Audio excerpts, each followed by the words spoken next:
Nityam Bhagavata Sevayam Bhagavate Uttama Shloke Bhakti Bhavati Naishtuki Kam Karoti Vatsalam Pangolangayate Girim Yat Kripatamaham Vande Shri Guru Shri Tinadarinam. Reading from Srimad Bhagavatam, Canto 3, Chapter 21, Conversation between Manu and Kardama, text number 34. Please repeat after me. Nirikshatas tasya yayava ashesham Nirikshatastasya yayava ashesham Nirikshatastasya yayava ashesham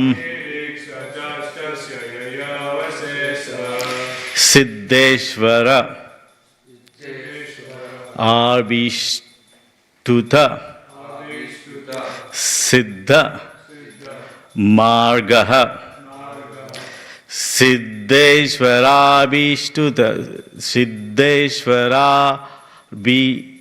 Ishtuta Siddha Marga Siddheshvara Vishuddha Siddha Margam Akarnayan Patra Rathendra Paksher Akarnayan Patra Rathendra Paksher Akarnayan Patra Rathendra Paksher Ucharitam Stomam Udirna Somaha Sama Ucharitam Stomam Udirna Samam Ucharitam Stomam Udirna Samam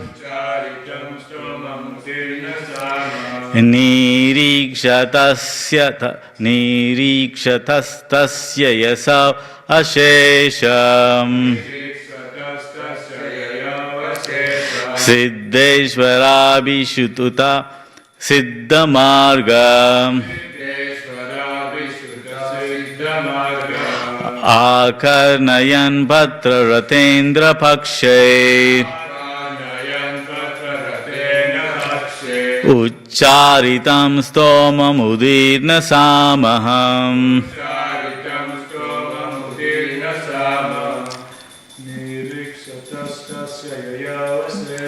Nirikshatasya Yasavashesha Siddheshvara Vishuddha Siddha Marga Akarnayan Patra Rathendra Pakshe Ucharitam Stomam Udirna Samam Nirikshatasya tasya yatavashesha Siddheshvara Vishuddha Siddha Marga Akarnayan Patra Rathendra Pakshe Ucharitam Stoma Udirna Samam. Okay, transliteration. Nirikshata tasya. While he was looking on. Yayo. He left. Ashesha. All. Siddheshvara. By liberated souls. Abhishtuta is praised. Siddha Marga the way to the spiritual world. Akarnayan, hearing. Patra Rata Indra, of Garuda, king of birds. Pakshay, by the wings. Ucharitam, vibrated. Stomam, hymns. Udirna Sama, forming the Samaveda. Translation and purport by His Divine Grace Srila Prabhupada, Prabhupada Ki Jai. While the sage stood looking on, the Lord left by the pathway leading to Vaikuntha, a path extolled means praised, by all great liberated souls. The sage stood listening as the hints following the basis of the Samaveda were vibrated by the flapping wings of the Lord's carrier Garuda. Please repeat after me. While the sage stood looking on, the Lord left by the pathway leading to Vaikuntha, a path extolled by all great liberated souls. The sage stood listening as the hints forming the basis of the Samaveda were vibrated by the flapping wings of the Lord's carrier Garuda. Purport. In the Vedic literature, it is stated that the two wings of the transcendental bird Garuda, who carries the Lord everywhere, are two divisions of the Samaveda known as Brihat and Ratnantara. Garuda works as the carrier of the Lord. Therefore, he is considered the transcendental prince of all carriers.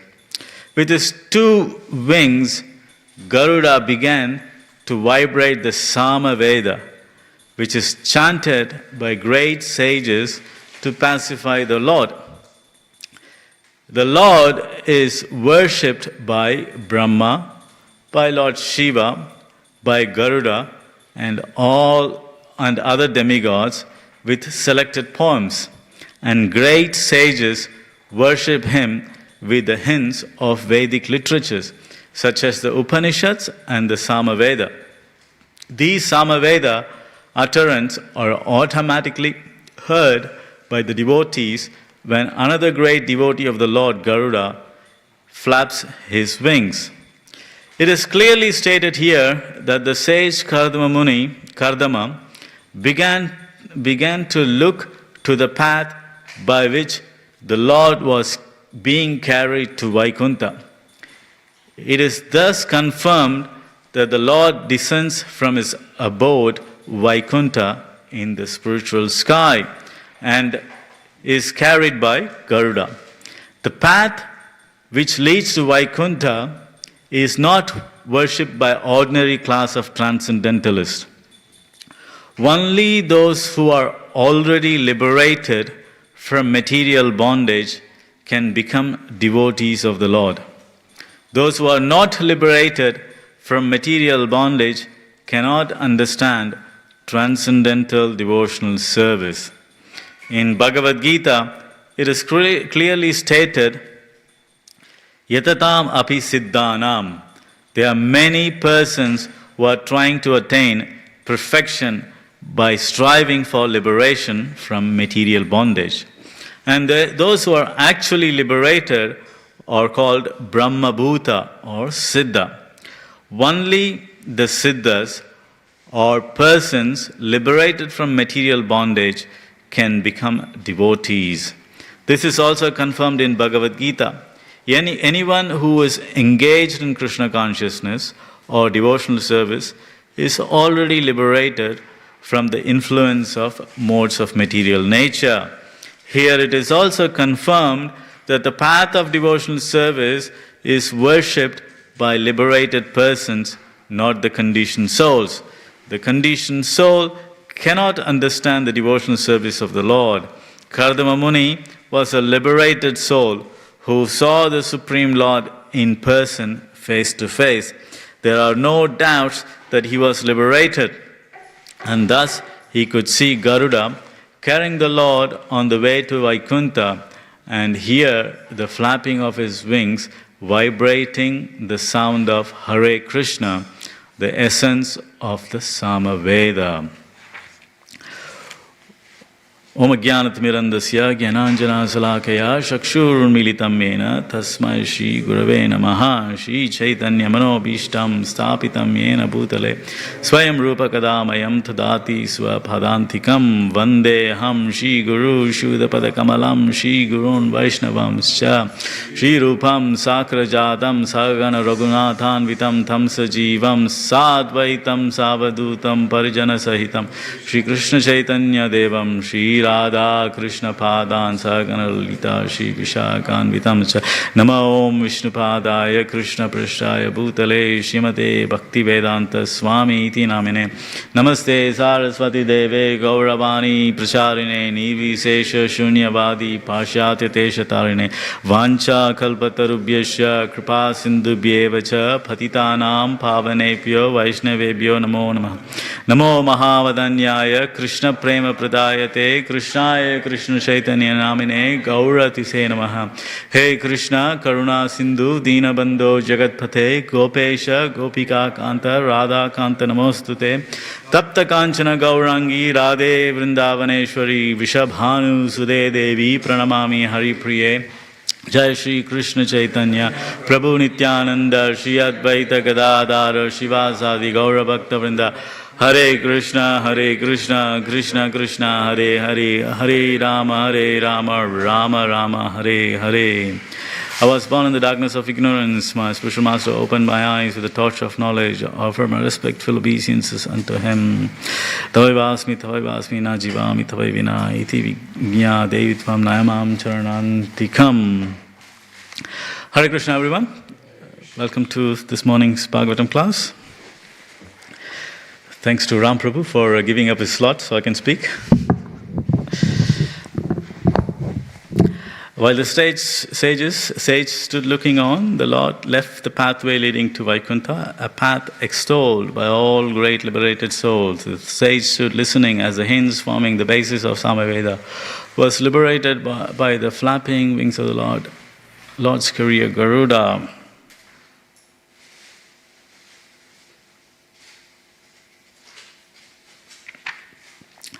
Okay, the Samaveda, which is the basis of Samaveda is vibrated when Garuda flaps his wings. So we all know there are 4 Vedas. Out of these 4 Vedas, Yajur Veda and Samaveda are generally chanted during ceremonies or to praise the Lord. So Yajurveda Saka, the Purusha Suktas, the Sri Suktas, they all fall under the Yajurveda Saka. And Samaveda, again, is chanted by various suktas are chanted in Samaveda. Also, when you perform the yagyas, the Yajurveda and Samaveda are predominantly chanted. So when I was learning yagya and Gurukul and how to chant mantras, we were taught various mantras. And we were also taught one verse in Samaveda, just one verse. Because Samaveda is very difficult to chant. It's very poetic. It's very poetic and very difficult to chant. Generally, when you do yagya, there are 4 kinds of priests. There is a Hotri, there is a Brahma, there is a Udgati, and there is a Advayu. So the Udgati traditionally chants the Samaveda. But considering the age we are in, there's not many Samaveda chanters left. So when we learned, we were just taught one verse just to keep up the tradition. So we just chant that one verse in Samaveda. Even in India, there's you hear surnames Chaturvedi, Trivedi, but it means people who chant, who are expert in these Vedas. But now, all the Chaturvedis and Trivedis, they're all accountants or computer programmers. You ask them to chant one mantra from Vedas, they wouldn't know. And what to speak of the difficult Samaveda. Even in my days, well, it's not like my days are over. So when I was young, even in South India, whole of South India, there was one person in Salem who's considered an expert in Samaveda. Even the Gurukul boys, we want to learn some Samaveda. There's one person in Calcutta who knows Samaveda. So Samaveda is kind of almost disappeared. The way how to chant, the melodic way of chanting and pleasing the Lord has almost gone. Maybe in future, when we establish the Varnashram and when we have a lot of Gurukul students, they can rediscover the Samaveda. In Sydney, there's Samaveda chanters. Okay, that's good to know. Yeah. It's very rare. It is very rare. So I know only a handful of people myself. Yeah. Why is it so important that Samaveda is not like it compared to other Vedas? Well, let's reserve the question and answer for later. Krishna likes it because it's very, very melodious. And he also says in Bhagavad Gita, I am Samaveda. He's Samaveda himself. So it's very melodious to chant. Even when you chant Yajurveda, when you chant Purusha, it's nice to hear. It's very uplifting, very purifying. What to speak of when it is chanted in a very melodious, tune. And when it's just not one person singing, there's a group of people singing on a synchronized way. It definitely uplifts. It's very, nice to hear. So that's why Krishna likes Samaveda. So here, Garuda, who's a transcendental bird carrier of Lord Vishnu, when he flaps his wings, the essence of Samaveda is emanated. So you can see how advanced or how wonderful Garuda is. The Samaveda, which is almost disappeared, very difficult to chant, chanted by, Brahma, Narada, and Shiva, and expert Brahmanas, even which is now disappearing or disappeared. That just emanates from Garuda's wings. So you can see how wonderful Garuda is. So he's not an ordinary person. So the entire Samaveda just emanates from, or the essence of Samaveda emanates from his flapping of wings. So Garuda, or the Lord, or his associates, they're not ordinary people. The tasks which are very difficult for us, for normal, mundane human beings, is easily performed, without even thinking twice by associates of the Lord. So that's how wonderful the associates of the Lord are. Here we can see the Lord on the back of Garuda took a path to Vaikuntha. So there's a path to Vaikuntha. Generally, Mayavadis or impersonalists claim when the Lord appears, he appears from the impersonal Brahman. And when he performs his pastimes. And when the pastimes are over, he merges back into that impersonal Brahman. So that's explanation given by Mayavadis or impersonalists. But here, from this verse in Bhagavatam, we can see that's not the case. He's not appearing, he's not manifesting from the impersonal Brahman. And once his pastimes are finished, he merges into impersonal Brahman. That's not the case here. He actually has a path or a planet to which he travels or goes back to his own planet with the help, or Garuda carries him through the path. So there's a path which leads to Vaikuntha, and not that he loses his identity when he falls or when he completes his pastimes. So the Mayavadi or impersonal understanding is slightly flawed in that sense. Also, the impersonalists or Mayavadis, they tend to say that there's many paths, and there's many paths. They all lead to one path. But here we can see, there's here, when Prabhupada writes his purport, he uses singularity. There's a path which goes to Vaikuntha. There's no many paths. Like, what is it? Ramakrishna says, Yatomat Tatopat, there's many paths leading to the same destination. That's not the case. The path is well defined. It's just one path which takes a person back to the abode of the Lord. And that path is the path of devotional service, which is clearly defined and understood by the devotees of the Lord. So there is, in general, there are two, the word marga is used. Marga means path. There's two paths. So there is avaroga, and aroha, and avaroha. Aroha path is a path in which a living entity tries to figure out God or Supreme by his own, with the use of his own senses. He tries to meditate, he tries to visualize, he tries to philosophize, he tries to read here and there. So he tries all this, various mediums to understand the Lord through his senses. That path is called Aroha. And this Aroha path generally leads one to, say, topmost impersonal Brahman, or to the realization of Paramatma. Dhyana vasita tadgatena manasa. So in the mind, they eventually meditate, try to philosophize, work it out, try how the various elements work, and they might come maximum to the stage of impersonal Brahman, or to the understanding of Paramatma. But understanding the Lord, his pastimes, his planet, his activities, his glories, is not understood by the people in Aroha path.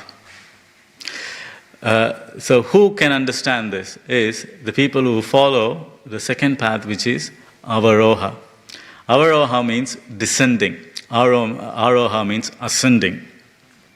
So the Avaroha path is a path where Krishna himself reveals himself, his pastimes, his glories, to great personalities like Brahma, Lord Shiva, Narada. And these great personalities, out of kindness, out of mercy, they transmit what they have seen and understood in the disciplic succession. So we can see in the Bhagavad Gita, in the introduction, Prabhupada lists the Avaroha path. Krishna, Brahma, Narada, Vyasadeva, Madhva Muni, Madhvacharya, Madhavendra Puri, Ishwar Puri, Sri Chaitanya Mahaprabhu, the 6 Goswamis, the 3 Narottam Das, Shyamananda Pandit, and Srinivasa Acharya, Vishwanath Chakravarti Thakur, Baladev Vidya Bhushan, Jagannath Das Babaji, Bhaktivinoda Thakur, Gaur Kishore Das Babaji, Prabhupada, and the Guru Parampara. So the knowledge is transmitted, descends, flows through disciplic succession. And by following this disciplic succession, the Avaroha path, one can easily understand Krishna because he has revealed himself. Unless he reveals himself, we can't understand because our senses are very limited.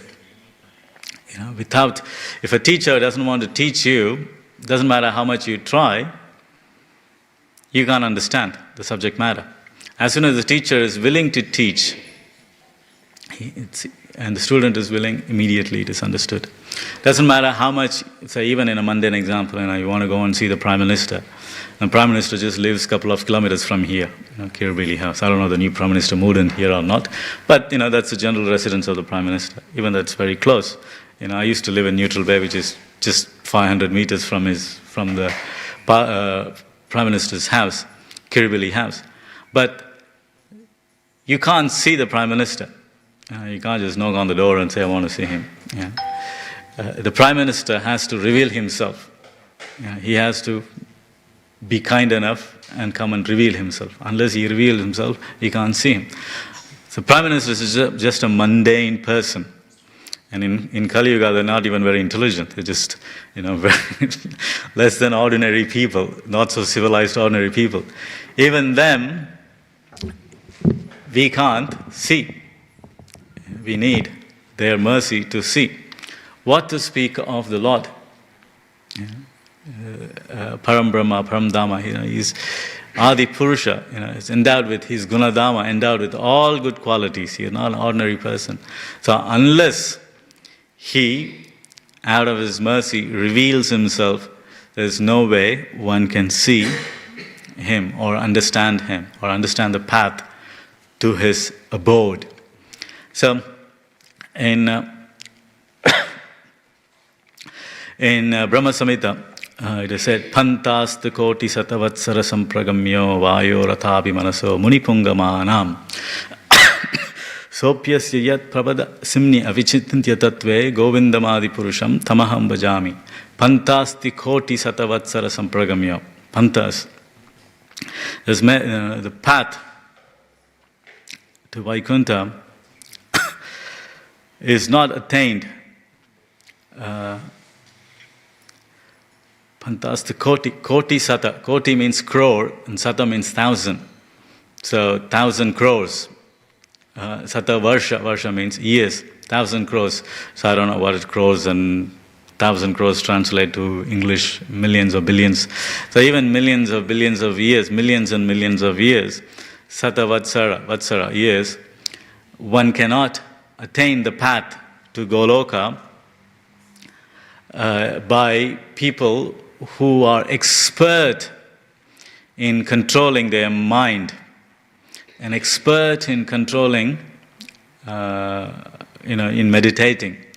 Pantastikoti satavatsara sampragamya vayo ratapi manaso. Even the munis or the great sages, if they travel with the speed of Vayu is very fast. You see the cyclones coming, they travel 150 kilometers, 200 kilometers, it's very fast. Before the aeroplanes were invented, the wind is considered very fast. Even aeroplanes move because of the wind. So the air travels very fast. If one travels with the speed of air, or what to speak of air, mind. We can sit here and immediately you can imagine being in Mayapur or being in Vrindavan or being in, Disney World, whatever. One can imagine and immediately the mind takes you there. The speed of mind is that fast. So even if great rishis try to meditate on the Lord with the, by speed of mind or speed of air, Vayu, still they can't achieve. Or even if they achieve only the tip of the lotus feet of the Lord. Or get to see the tip of the lotus feet of the Lord. What to speak of visualizing the Lord, His planet. Not available. Not available. Pantastikoti satavatsara sampragamyo vayurapa athavi manaso manipungavanam sopyasya yat prapada visimni vichintya tatve. So this avichintya, it is very impossible to attain. You can see how difficult it is. And in another verse in Brahma Samhita, Advaitam achyutam anadi manantarupam adyam purana purusham navayavanam cha Vedeshu durlabam adurlabam atma bhakto govindamadi purusham tamaham bhajami. Okay, Aroha part, trying to meditate, trying to visualize, our own, with our own effort, gives only a very limited result. By studying the Vedas, by completely understanding the Vedas, it's still the same. One can understand, go on reading the Vedas, but still one cannot understand the Lord. But the same Lord becomes available or easily manifest. What is it? Advaitam achyutam anadi manantarupam adyam purana purusham navayavanam cha Vedeshu durlabam adurlabam atma bhakto. So for the atma bhaktas, the devotees of the Lord, it's very easily revealed. Very easily revealed. So Krishna in Bhagavad Gita, what is it? Text 8, chapter 8, text 14. Tasyaham sulabam partha. Tasyaham sulabam partha. Ananya chetasam. Tasyaham, ananya chetasam, something. Tasyaham sulabam partha. Sulabam means cheap or easy. So the Lord, who is very difficult to attain, for the great rishis meditating on him, becomes cheaply available. The word Prabhupada uses is cheaply available or very easily available. Sadatam tasyam sulabam partha. For one who always ananya chetasa, always remembers him. One who always remembers him, for him, the Lord is easily available. He's cheaply available. The Lord who can't be controlled or attained by great rishis, great munis, is easily available for ordinary people like us by constantly remembering him, constantly engaging in his devotional service. So it means the devotees have a much more easier access. All the devotees are the only ones who have access to the Lord and his pastimes and his abode because they are constantly thinking of him. Achintya chetasaha. That's important. On the other hand, Bhagavad Gita again, Manushyanam sahasreshu kaschit etati siddhaye etatam api siddhanam. The same siddha word is used. Siddhanam, what is that? Etatam api siddhanam kaschit mam veti tattvataha. So there is 8,400,000 species, and out of this 8,400,000 species, most of it, I guess, half of them are 3/4 or 8 million of them are Stavara Janga, or immovable or living entities in lower consciousness, like trees, plants, and hills and mountains and stones. They are all in lower consciousness. And rest of them are in animal, bird life, animal life, aquatic life, so various lives. And out of them, only 400,000 are human beings. And out of this 400 types of human beings, and out of these 400,000, most of them are uncivilized. Even the so-called civilized men, might wear a suit and a tie and walk around, telling themselves that they are very civilized. But when you look at it, they are not so civilized at all. Every opportunity they have, they want to indulge in the most abominable activities openly. Or if they have an opportunity to be secretive, they engage even more in abominable activities. So that's the nature of the human beings generally. And out of this 400,000 species of types of human beings, some of them are demigods who are busy enjoying the opulent nature of the heavenly planets. And so there's very limited number of human beings who are actually civilized. Civilized means one who knows the Shastras, one who is inclined to spiritual life. And even out of those civilized human beings, there are so many pitfalls, in the sense there are so many bogus religious groups who capture them. So they don't get opportunity to really understand the real essence. They get captured by this and that spiritual schools, the Mayavadi schools, or the impersonalist schools, or the demigod worshippers, and you name it. There's so many of them. There's so many of them, and they may be born in certain religious groups, so they are only interested in that religious group. And out of these, if not captured by these groups, these civilized men and women, the numbers are reducing here, out of them, very few take up to devotional service. And out of even that very few devotional service, people who take up devotional service, they generally get distracted easily by unwanted activities. By Rupa Goswami says, what is that? What is that verse?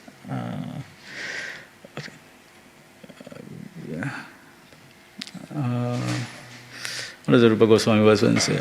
Vishnu Bhakti performed without the rules and regulations, in spite of, even though it is Vishnu Bhakti, still it only causes chaos in the society. What is that verse? Something with the...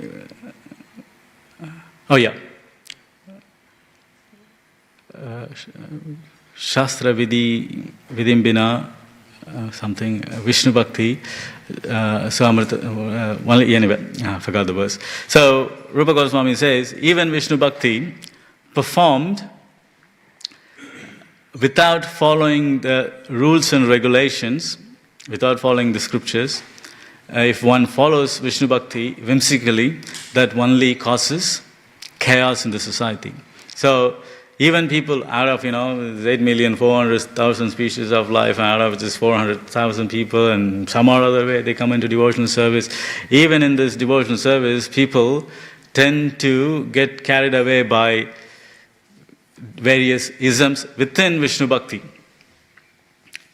Within Vishnu Bhakti. Like veganism, feminism, and thisism, and thatism, even devotees of the Lord. And so Rupa Goswami says, and all these isms only cause chaos in the society. Only chaos in the society. So even trying to follow devotional service, out of very few, there's still distractions. So we can understand how rare is the siddhas mentioned here. That's why Manushyanam Sahasreshu. Out of thousands and thousands of human beings, only very few, very rarely few, actually focus on devotional service.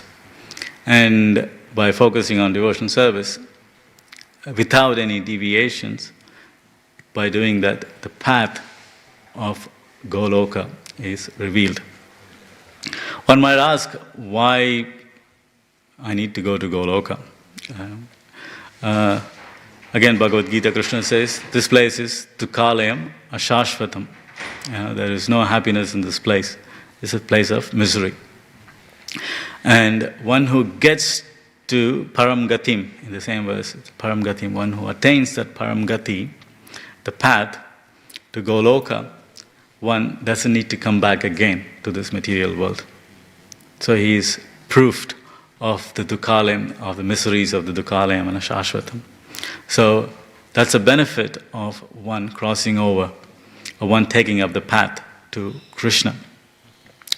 And Krishna, as we spoke or discussed in the beginning, Krishna has a planet.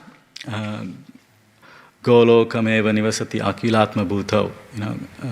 Krishna was Ananda Chinmaya rasa pratibhavitabish tabiryayava nijarupa kalataya thalabish Golokameva nivasati akilatma bhuto govindamadi purusham tamaham bhajami. So Krishna has his own planet, and this planet is Chintamani Prakarasadmasu Kalpa Vriksha. What is the last verse of Brahma Samhita? Every dance, every walk is a dance, every word is a song. So it's a blissful place, where everybody is constantly engaged in devotion service. So to attain that, one's goal is to attain that planet, not stay in Devi Dhama, Mahesh Dhama. What is the other verse? Yasya Prabha Pravat, no. Devi Mahesha Haridama Suteshu Teshu. So Haridam, that's what we are aspiring for. By performing Ananya Chetasa, by constantly thinking and engaging our service, which is made tasya sulabham. So, why is this only available for Manushyanam Sahasras? Why it is available for only a very rare number of people? Because the living entities are inflicted, everyone in the core of the heart is inflicted with strong envy towards the Lord. We are all envious of the Lord. That's why we are here. And the envy is very strong envy. It is not like, he has a car and I want to get a car kind of envy. It is a real envy that we want to take his position, even though we are insignificant. So we are very envious. And since we are very envious, we are trying to compete with the Lord. Since we are trying to compete with the Lord, we become very offensive. And because of that nature, we don't have the room in the spiritual world, or the path to the spiritual world is not revealed. For example, you can see in Ramayana, Ravana built a staircase to heaven out of envy for the demigods. So what he did, he got there, unqualified person got there, and took over the throne of Indra. The same thing, if the path to devotional service is easily revealed to us, we are envious people, we want to go and take over the position of Krishna. That's why this path is not easily revealed. It is in Bhagavad Gita, it said Guyathamam. The knowledge towards Krishna is Guyathamam. And it is achieved by people who are priyosmi, who are loving towards Krishna. So by performing Ananya Chetasaha, by performing devotional service constantly, Ananya Chetasaha means constantly. It's not like I do it this morning and I have 10 hours, do my things, and then I pick it up tomorrow morning. No. The definition is Ananya Chetasaha, always constantly engaging one's mind in the devotional service. So that constant is very important. Anyabhilashita shunyam jnana karma navratam anukulyena Krishna anushilanam. Similar word is mentioned, anushilanam. It means constantly. One has to engage oneself constantly. By engaging in that constantly, one can achieve devotional service. But here, Prabhupada, I just read somewhere, there are many persons who are trying to attain perfection by striving for liberation from material bondage, and they're actually liberated.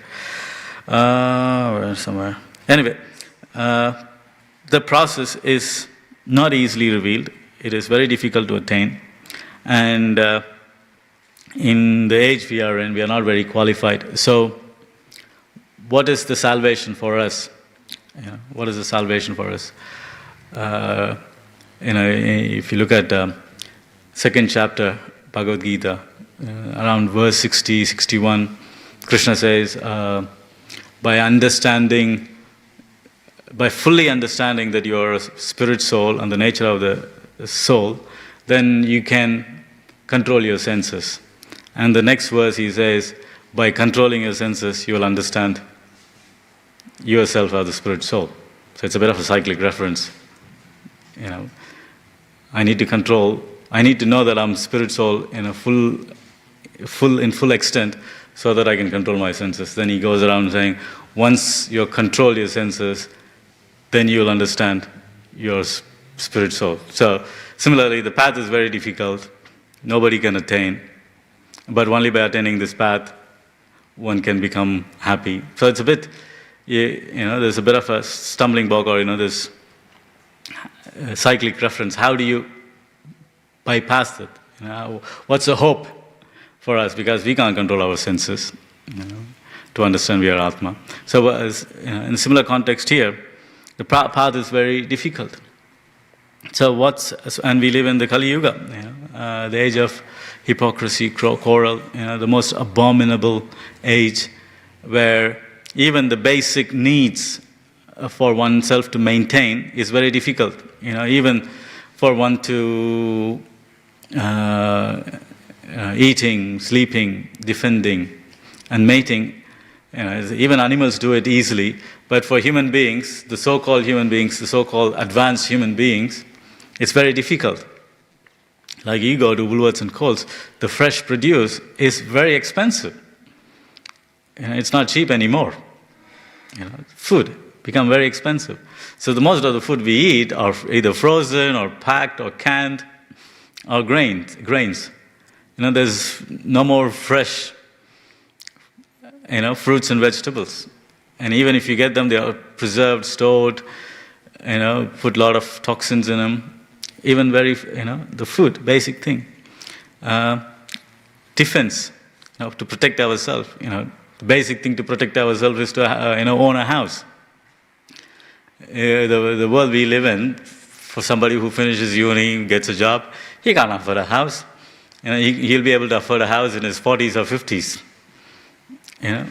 So the basic things, it's become very difficult, even though we think we are very advanced. We are the most advanced civilization.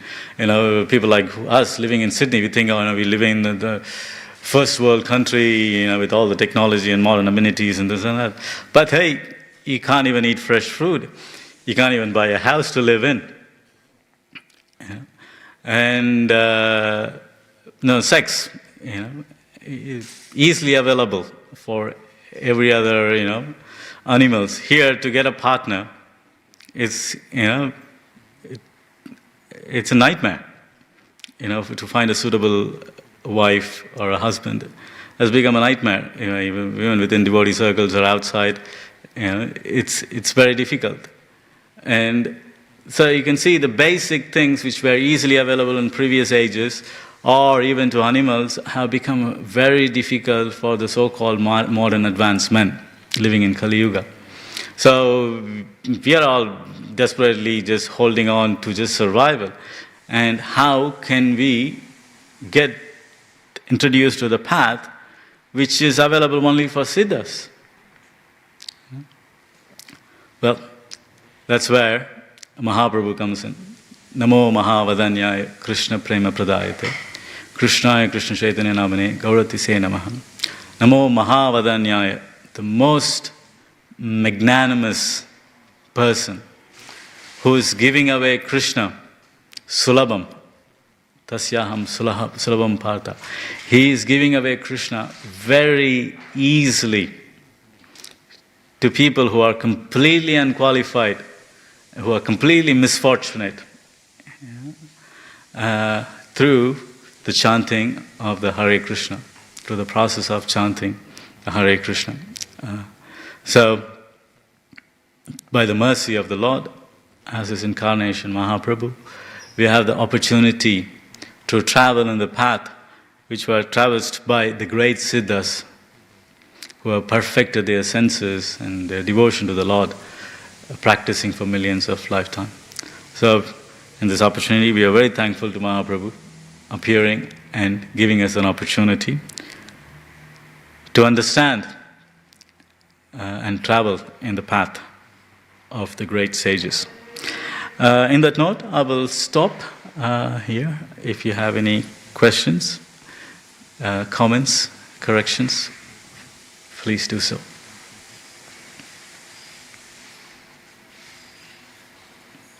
All good? Okay. So here the summary is the path to Goloka is the only devotional service. Yeah. Well, the summary is the path to devotional service is very difficult to attain. That's the only path, and it is very difficult to attain. And by the mercy of Mahaprabhu, we have the chanting of Hare Krishna, through which we can easily attain, even though it is very difficult. Okay? And we hear in this verse that Garuda is flying on the spring and somewhere the slave come. Why is there when you speak particularly about Krishna and Samayana more related? Yeah. Why it is so? Yeah. And in the Yajurveda we say one part of Yajurveda is we used to call it Krishna Yajurveda, other one is Shukla Yajurveda. I thought that Krishna Yajurveda, Krishna is favorite. But after that I realized that when I read the Bhagavata, which everyone mentioned, is Krishna is so close to Samaveda. Yeah. He likes Samaveda. Yeah. Why it is so important for Samaveda? Samaveda is important because it's very pleasing. It is very melodious. Anything the best, Krishna likes. So out of all the four Vedas, Samaveda is the most melodious one. Especially if it is chanted in a group. So the thing is, Yajurveda and most of the Yajurveda and Samaveda, they are the reflections or similar hints from Rigveda. You just chanted in different meters. Yes. Yeah. So Purusha Suktam is in Rigveda. But in Yajurveda Saka, we chanted in the meter what we chant. Yes. Okay? And same thing, in Samaveda also, we'll chant Purusha Suktam, but in a most melodious way. I can't show you because I don't know how to chant. So if you find somebody who chants Yajurveda and Samaveda, then one can appreciate how melodious and how beautiful Samaveda is. So as we get more and more into Kali Yuga, all this melodious, precious sound vibrations have disappeared, and that's been replaced by Bollywood music. We are more appreciating Bollywood music or whatever, Taylor Swift and all those things, instead of the real melodious offerings from Samaveda. So we don't have access to it, so we can't appreciate. But Krishna has access to it, so he knows how good it is, so he likes it.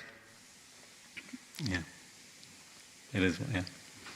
So hopefully in future our sampradaya will learn and recite for the glories for the Lord. Yeah. Okay. Hare Krishna, Vancha Kalpatarabhisha, Kripa Sindhubhyevacha, Patitanam Bhavanebhyo, Vaishnavebhyo Namo Namaha, Ananta Kori Vaishnava Vrinda ki Jai, Srila Prabhupada ki Jai.